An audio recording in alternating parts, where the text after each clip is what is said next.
Buenas tardes, nuevamente aquí en el programa Mundo Empresarial. Y en esta etapa vamos a ver, comenzar con la parte del sistema de gestión de la seguridad y salud en el trabajo, para lo cual hemos invitado al ingeniero Daniel Mancilla. Buenas tardes, ¿cómo estás? Para poder esclarecer algunos puntos, sobre todo en este punto que estamos viendo en las diferentes empresas, por ejemplo la parte de las mineras, las constructoras, de las auditorías que deben de realizarse. En este campo, entonces, para la primera pregunta, como una introducción, ¿a qué podemos decirle auditoría o inspección? Bueno, primero muchas gracias, ingeniero Benavente, por la oportunidad de poder llegar a través de la señal de CITV. Y bien, bueno, la auditoría es una revisión muestral, finalmente, no es una revisión integral, es una revisión muestral, donde se toman elementos que pueden ser significativos a todo el global de la empresa o organización. Entonces, esta auditoría, en este caso del sistema de gestión de la seguridad del trabajo, está establecido por una norma, la 014, en la cual el Decreto Supremo establece quiénes son los auditores, los calificados para hacerlo y para hacer esta auditoría o revisión del sistema, y también el tiempo, la periodicidad en la cual se debe realizar, ¿no? Cada 2 años se debe realizar, una vez instalado el sistema de gestión de seguridad del trabajo en la empresa. A partir de ahí, después de 2 años, se tiene que contratar los servicios personales de esta lista de auditores autorizados por o bien las administraciones de seguridad y salud del trabajo en los diferentes gobiernos regionales o las diferentes intendencias de SUNAFIL, donde hay un staff de auditores certificados autorizados. Se contrata a uno de ellos para que haga la revisión. Entonces, podemos decir cada 2 años en empresas que son de alto riesgo, que tienen características de trabajo de alto riesgo. Y aquellas que no son de alto riesgo, empresas que no tienen esta determinación, pues cada 3 años. Entonces, este auditor se presenta y comienza a hacer una revisión del sistema, ¿no? A ver cómo va el sistema, cómo se establece en cuanto a los elementos básicos, ¿no? Por ejemplo, llenado de registros, están bien cubiertos, están todos. El tema del comité, si está bien formado, si las actas van dándose los tiempos, que es una vez al mes, con el quórum respectivo y que las decisiones son por consenso. En el tema del IPER, de repente se ha hecho una revisión o se dio cambios en la organización con máquinas o con de repente accidentes. Se revisan los accidentes o incidentes que han ocurrido y se ve en el sistema que han tomado en cuenta o no, de repente la metodología, ¿no? La metodología de causa raíz para los factores personales, los factores y los datos y condiciones su estándar, los factores de trabajo, los personales y los datos y condiciones su estándar. Y todo eso es parte de lo que el auditor revisa, ¿no? Revisa entonces también los momentos de liderazgo de la organización, cómo en este caso la gerencia da recursos, da gestión para que todas las cosas sucedan en el tema de seguridad del trabajo en la empresa. Entonces cada 2 años, 3 años se hace esta auditoría. Respondiendo a otra parte de la pregunta, ¿qué es una inspección?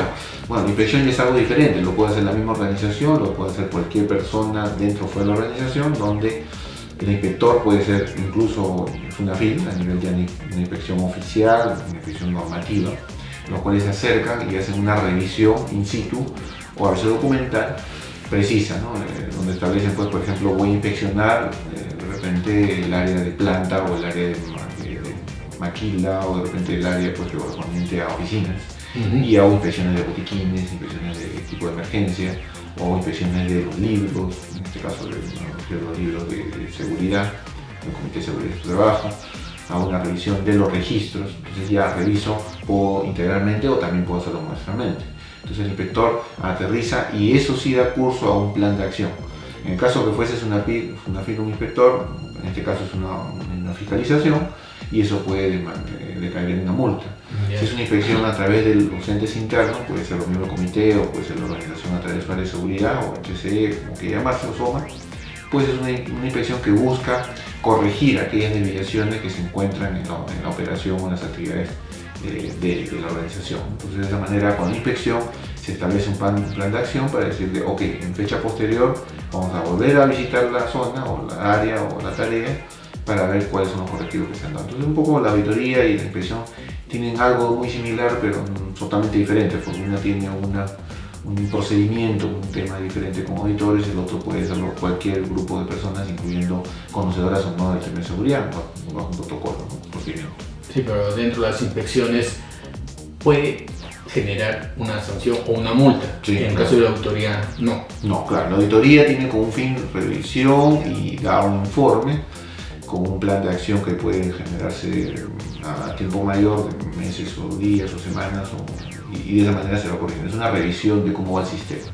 La inspección no, la inspección sí es punitiva, en el caso es una FID, sancionadora, tiene un tema más de corrección, es un tema ya que va de la mano con el reglamento interno de seguridad del trabajo, porque puede haber sanciones también.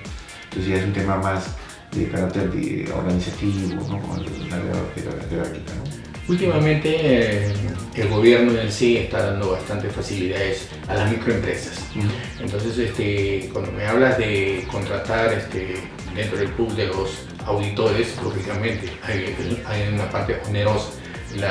En cuanto a las microempresas, ¿tienen algún tipo de facilidades para poder acceder a los auditores y realizar y cumplir con las normativas? ¿O para ellos no están exentas? Claro, es importante establecer que las pequeñas y medianas empresas existen en nuestro país y son millones, miles de pronto.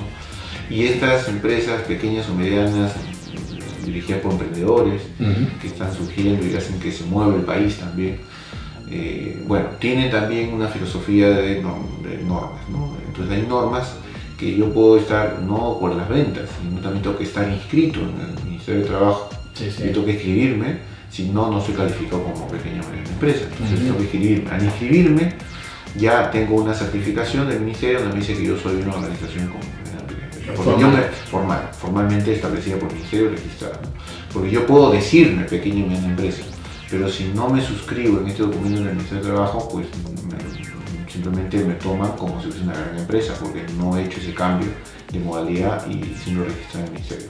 Entonces, haciendo ese cambio y ya registrado en el Ministerio, yo actúo como una pequeña y mediana empresa. Y para eso la ley flexibiliza, la modificatoria de la ley 2983, la 32.2 con sus reglamentos y adicionales, establece pues que hay un mínimo de elementos de trabajo del sistema de gestión. Hay un sistema de gestión modular para una pequeña, un sistema de gestión. Como el número de registros hay. Por ejemplo, hay menos registros, ¿no? Hay también el tema de multas, las multas son menores en cuanto al tema económico, pago. Y en este caso también el tema de la necesidad de tener un reglamento interno, la necesidad de tener, por ejemplo, también el tema de la auditoría, ¿no?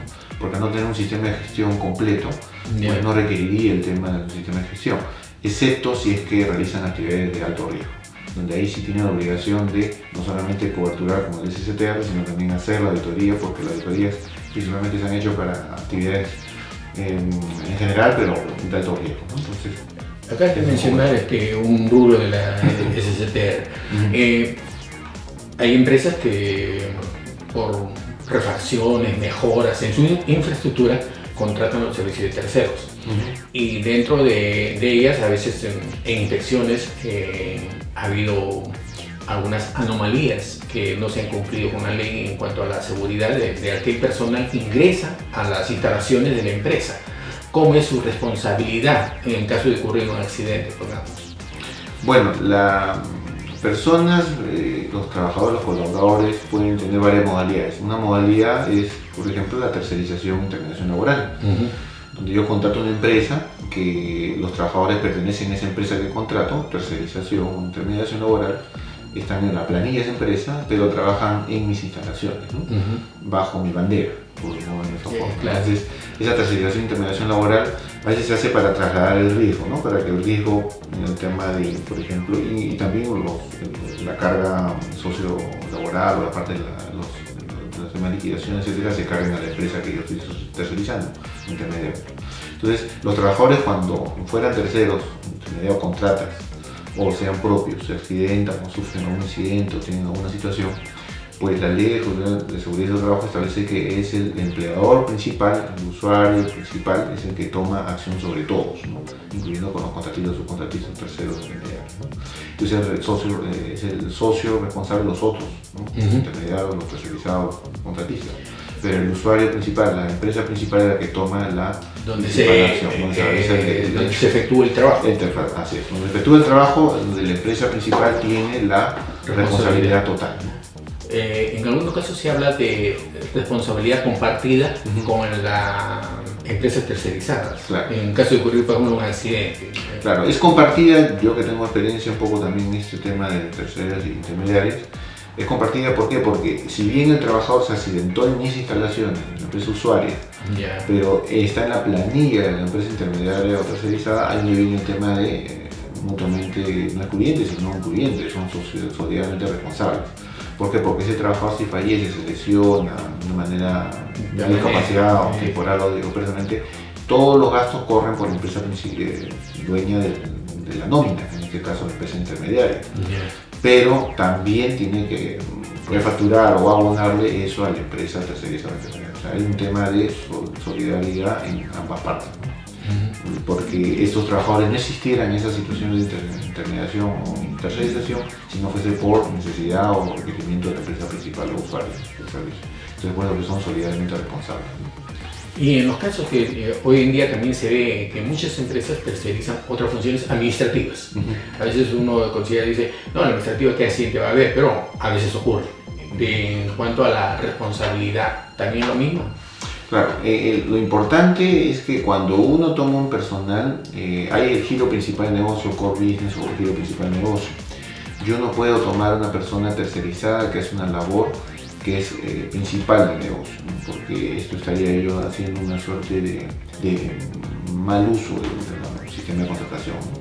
Entonces el vínculo laboral, la relación laboral es vinculante de acuerdo al tipo de giro, actividad económica o tarea que va a realizar la persona. Entonces hay tareas que sí pueden ser tercerizadas o intermediarias. Por ejemplo, en una empresa que su principal giro es la manufactura, el servicio de vigilancia, el servicio de limpieza, por ejemplo, podrían ser call center para ventas, etcétera, podrían ser tercerizados, porque no es el giro de negocio principal, el giro principal es la manufactura, ¿no?